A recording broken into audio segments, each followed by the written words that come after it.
নমস্কার বন্ধুরা, মনমন কিচেনে আপনাদের সবাইকে স্বাগত। প্রতিদিনের মতো দেখুন আজকে এসেছি আবার একটা নতুন রেসিপি নিয়ে। বাড়িতে মাছ মাংস না থাকলে আপনারা এই রেসিপিটা বানিয়ে দেখতে পারেন। তো প্রথমে দেখুন আমি বেশ কিছুটা পরিমাণ সয়াবিন নিয়ে নিয়েছি, আর এই সয়াবিনগুলোকে আধ ঘন্টা মতো জলে একটু ভিজিয়ে রেখে দেব। এবারে দেখুন জলটা দিয়ে দিয়েছি, আর সব কটা সয়াবিন হাতের সাহায্যে ভালো করে ভিজিয়ে নিলাম, আর এটাকে আধ ঘন্টা ভিজতে রেস্টে রেখে দিচ্ছি। আধ ঘন্টা পর দেখুন সয়াবিনে যে পরিমাণ আমি জলটা দিয়েছিলাম সব জলটা টেনে নিয়েছে, আর সয়াবিনগুলো কত বড় হয়ে ফুলে গিয়েছে দেখুন, সুন্দরভাবে ভিজে গিয়েছে। এবারে সব জলটা হাতের সাহায্যে এইভাবে বের করে দিতে হবে সয়াবিনের ভেতর থেকে, যেন একটুও না জল থাকে। তার জন্য হাতের সাহায্যে ভালো করে জলটা এইভাবে বের করে দিয়ে একটা পাত্রের মধ্যে নিয়ে নিচ্ছি। রেসিপিটা ভালো লাগলে অবশ্যই বন্ধুদের মধ্যে শেয়ার করবেন, আর আমার চ্যানেলে নতুন হলে চ্যানেলটা সাবস্ক্রাইব করে আমার পাশে থাকবেন। এখন দেখুন বন্ধুরা, সব কটা সয়াবিন সুন্দরভাবে জল বের করে আমি একটা পাত্রের মধ্যে নিয়েছি, আর এতে কিন্তু এক ফোঁটাও জল নেই। এবারে এই সয়াবিনগুলোকে আমি একটা মিক্সির বোলের মধ্যে নিয়ে নেব। সব কটা সয়াবিন ওই মিক্সির বোলের মধ্যে দিয়ে দিচ্ছি। রেসিপিটা না স্কিপ করে পুরো ভিডিওটা দেখার অনুরোধ রইল বন্ধুরা। খেতে দারুণ লাগে, একবার হলো এইভাবে বানানোর জন্য অনুরোধ রয়েছে। তো দেখুন মিক্সির ঢাকনাটা লাগিয়ে দিলাম, দিয়ে সুন্দর করে সয়াবিনগুলোকে একটু পেস্ট আমি বানিয়ে নিয়েছি। দেখুন বন্ধুরা, সয়াবিনটা এমনিই ভিজে নরম ছিল, মিক্সিতে দিলে সুন্দরভাবে এইভাবে পেস্ট একটা বানিয়ে নেওয়া যায়। আপনারা ইজিলি এইভাবে বানিয়ে নিতে পারেন। এখানে দেখুন এই সয়াবিনের পেস্টটাকে আমি এবার একটা পাত্রের মধ্যে ঢেলে নিয়েছি। সবটাই একটা পাত্রের মধ্যে নিয়ে নিয়েছি, আর এর মধ্যে এখন আমি বেশ কিছু পরিমাণ উপকরণ দেব। দিয়ে দিলাম স্বাদ মতো লবণ, আর তার মধ্যে দিয়ে দেব হাফ চামচ পরিমাণ একটু হলুদের গুঁড়ো, আর দিয়ে দিচ্ছি হাফ চামচ মতো লাল লঙ্কার গুঁড়ো, আর এখানে দিয়ে দেব হাফ চামচ মতো গরম মশলার গুঁড়ো, আর এখানে দিয়ে দিচ্ছি ধনিয়া গুঁড়ো হাফ চামচ, আর এখানে দেখুন এক টুকরো আদাকে আমি সুন্দর করে বেটে নিয়েছি, সেই আদা বাটাটাও দিয়ে দিলাম। এবারে দিয়ে দেব এর মধ্যে কিছুটা পরিমাণ ধনেপাতা কুচো, আর এখন আমি দিয়ে দেব একটা বড় সাইজের পেঁয়াজকে একদম কুচি কুচি করে কেটে নিয়েছি, সেই কোচানো পেঁয়াজটাও আমি এর মধ্যে দিয়ে দিলাম। সব কিছু উপকরণ এখন কিন্তু আমার দেওয়া হয়ে গিয়েছে। এবারে হাতের সাহায্যে খুব ভালো করে এটাকে মেখে নিতে হবে। তো তার আগে আমি এখানে বাইন্ডিংয়ের জন্য দিয়ে দিয়েছি 2 চামচ বেসন। তো বেসনটাও যখন দিয়ে দিয়েছি, এবারে হাতের সাহায্যে ভালো করে মেখে নেব। তো বেসনটা দিলে এইভাবে বাইন্ডিংয়ের জন্য খুব ভালো লাগবে খেতে। তো আপনারা না চাইলে বেসনের পরিবর্তে এখানে কর্নফ্লাওয়ার বা চালের গুঁড়োও ব্যবহার করতে পারেন। তো আমি এখানে 2 চামচ বেসন দিয়েছি। তো বেসন পরিবর্তে আপনাদের বাড়িতে যদি কর্নফ্লাওয়ার থাকে বা চালের গুঁড়ো থাকে, সেখানেও 2 চামচ কিন্তু দিয়ে দিতে পারেন। সব কিছু উপকরণ দিয়ে ভালো করে হাতের সাহায্যে এইভাবে কিন্তু মেখে নিতে হবে। এখন দেখুন ভালো করে মাখানোটা আমার কমপ্লিট হয়েছে, আর হাতের মধ্যে একটু ঘি বুলিয়ে নিয়েছি।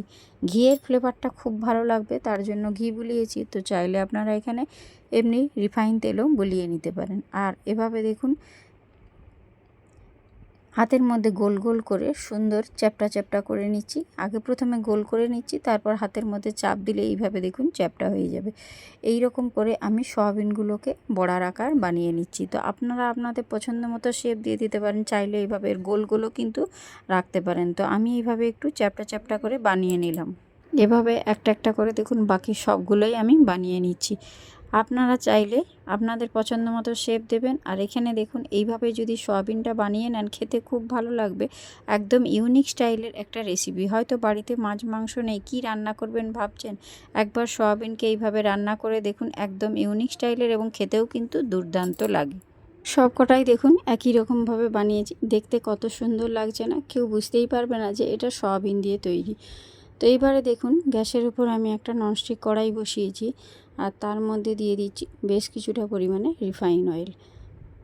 তেলটাকে কড়ার চারধারে এভাবে ঘুরিয়ে দিলাম। এবারে তেলটা খুব ভালো করে গরম করে নেব। বন্ধুরা, তেলটা গরম হলেই তারপরেই একে একে কিন্তু বড়াগুলো ওর মধ্যে দিয়ে দিতে হবে। তো প্রথমে তেলটা কিন্তু খুব ভালো করে গরম হওয়া চাই বন্ধুরা। গরম হলে তবেই বড়াগুলো ওই তেলের মধ্যে দিয়ে দেবেন। একটা একটা করে সব কটা বড়াই কিন্তু এর মধ্যে দিয়ে দিয়েছি। আর একটা সাইড যখন একেবারে লালচে করে একটু ভাজা হবে তখনই কিন্তু অপর সাইডটা উল্টাবেন। সঙ্গে সঙ্গে উল্টাতে যাবেন না, তাহলে বড়াগুলো ভেঙে যেতে পারে।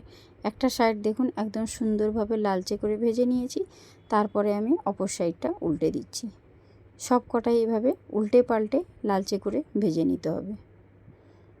সয়াবিন তো আপনারা অনেক রকমভাবে খেয়েছেন, একবার এইভাবে বানিয়ে দেখুন, খেতে অসাধারণ লাগবে।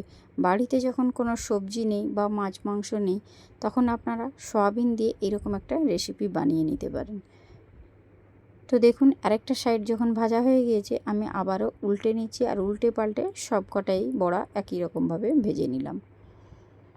আর ভাজার কালারটা যখন ঠিক এই রকম লালচে হয়ে যাবে, তখন দেখবেন সুন্দর ভাজা হয়ে গিয়েছে। আর এগুলো ভাজতেও কিন্তু খুব একটা বেশি তেল লাগেনি, অল্প তেলেই এগুলো সুন্দরভাবে ভাজা হয়ে যাবে। আর ভাজা হয়ে যাওয়ার পর দেখুন একে একে কিন্তু সবগুলোই আমি ওই একটা প্লেটের মধ্যে তুলে নিচ্ছি। সয়াবিনের একদম ইউনিক স্টাইলের একটা রেসিপি আপনাদের সঙ্গে শেয়ার করেছি। আর যদি আপনাদের রেসিপি ভালো লাগে, অবশ্যই আমার বন্ধু হয়ে পাশে থাকবেন আর আমার চ্যানেলটাকে সাবস্ক্রাইব করবেন। আর রেসিপিগুলো আপনাদের বন্ধুবান্ধবদের মধ্যে প্রচুর প্রচুর শেয়ার করে দেবেন। আর এখানে দেখুন এই রেসিপিটা বানানোর জন্য নিয়ে নিলাম কিছুটা পরিমাণে আদা আর একটা বড় সাইজের টমেটো, আর একটু দিয়ে দিচ্ছি সামান্য পরিমাণে জল। এবারে টমেটো আর আদাটাকে খুব সুন্দর একটা পেস্ট আমি বানিয়ে নিয়েছি। আপনারা দেখুন টমেটো আর আদার একদম মিহি একটু পেস্ট বানিয়েছি। বেশি কিছু উপকরণ বা মশলা এই রেসিপিটা তৈরি করতে লাগে না, কিন্তু খেতে মাছ মাংসকেও একেবারে হার মানিয়ে দেবে। এবারে দেখুন গ্যাসের মধ্যে যে কড়াইতে আমি বড়াগুলো ভেজেছিলাম, ওর মধ্যে বেশ কিছুটা পরিমাণে সর্ষের তেল দিয়ে দিয়েছি। আর তেলটা খুব ভালো করে গরম হয়ে গেলে দিয়ে দিলাম 1 চামচ পরিমাণ কালো জিরে। একদম ছোট চামচে নিয়েছি, সেই ছোট চামচের 1 চামচ, অর্থাৎ বড় চামচের হাফ চামচ। কালো জিরেটা একটু ভালো করে লালচে করে ভেজে নিলে একটা বড় সাইজের পেঁয়াজকে এইভাবে আগে থেকে কুচো করে রেখেছিলাম, সেই পেঁয়াজটাও তেলের মধ্যে দিয়ে দিয়েছি। এবারে পেঁয়াজটাকে একটু লালচে করে প্রথমে ভেজে নিতে হবে। আর পেঁয়াজটা যখন ভাজবেন বন্ধুরা, গ্যাসের ফ্লেমটা একটু লো ফ্লেমে ভাজবেন, নাহলে পেঁয়াজগুলো চুঁয়ে যেতে পারে। আর পেঁয়াজটা যখন ভাজা হয়ে গিয়েছে, এবারে যে টমেটো আর আদার পেস্টটা আমি বানিয়ে রেখেছিলাম, সেই পেস্টটা আমি এর মধ্যে দিয়ে দিলাম। দিয়ে খুব সুন্দর ঘোটানাটা করে মিশিয়ে নিলাম। এবারে মশলাটাকে কষানোর পালা। এর মধ্যে আমি দিয়ে দেব বেশ কিছু পরিমাণ গুঁড়ো মশলা। দিয়ে দিলাম হাফ চামচ হলুদের গুঁড়ো, আর দিয়ে দিলাম ঝালের জন্য হাফ চামচ মতো লাল লঙ্কার গুঁড়ো, আর দিয়ে দিলাম হাফ চামচ ধনিয়া গুঁড়ো। হাফ চামচের থেকে একটু বেশি আমি ধনিয়া গুঁড়োটা দিয়েছি। আর এখানে দেখুন স্বাদের জন্য দিয়ে দিলাম লবণ 1 চামচ। আর সব কিছু উপকরণ এবারে ভালো করে মশলার সঙ্গে মিশিয়ে নিচ্ছি। দিয়ে এবারে এর মধ্যে মিক্সির বাটিটা, যে বাটিটাতে আমি আদা আর টমেটোটা পেস্ট করেছিলাম, সেই মিক্সির বাটিটা ধুয়ে সামান্য অল্প পরিমাণ জল কিন্তু এখন দিয়ে দিয়েছি। জলটা দিয়ে আবারও ভালো করে একটা স্প্যাচুলা দিয়ে নাড়াচাড়া করে নিচ্ছি। এখন এবার মশলাটাকে কষানোর পালা। মশলাটা ততক্ষণ পর্যন্ত কষিয়ে নিতে হবে যতক্ষণ না মশলা থেকে একেবারে তেল ছেড়ে বেরিয়ে আসছে। একটা পর্যায়ে দেখবেন মশলা থেকে তেল ছেড়ে আসবে, সেই পর্যায়ে কষিয়ে নিতে হবে। আর এখন দেখুন এর মধ্যে বেশ কিছুটা পরিমাণে ধনেপাতা কুচো আমি দিয়ে দিলাম। ধনেপাতাটা দেওয়ার পর দেখুন আবারও কষিয়ে নিয়েছি। এখন দেখুন মশলা থেকে কিন্তু অলরেডি তেল ছাড়তে শুরু করে দিয়েছে। এখন দেখুন যখন মশলাটা সুন্দরভাবে কষানো হয়ে গিয়েছে, একটা বাটি নিয়েছি, এই বাটির 1 বাটি পরিমাণ জল দিয়ে দিলাম। আর এখানে জলটা আপনারা একটু দেখে শুনেই বুঝে শুনে দেবেন, কারণ এই যে সয়াবিনের যে বড়াগুলো ভেজেছি সেখানে কিন্তু জল বড়াতে অনেকটা টেনে নেবে, তখন কিন্তু গ্রেভিটা আর থাকবে না। তা আপনারা যেমন গ্রেভিটা খেতে চান সেই পরিমাণেই জলটা দেবেন। আমি তো এখানে বেশি পরিমাণ গ্রেভি রাখবো না, তার জন্য একটা মাঝারি সাইজের বাটির 1 বাটি জল দিয়েছি। দিয়ে মশলাটাকে 5 থেকে 10 মিনিট একটু কুক করে নিয়েছি।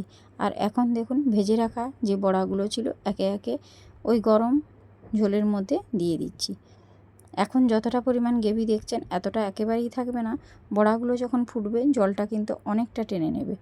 এবারে দেখুন গরম ঝোলের মধ্যে দেওয়ার পর উল্টে পাল্টে বড়াগুলোকে দিয়ে একটু ফুটিয়ে নেব।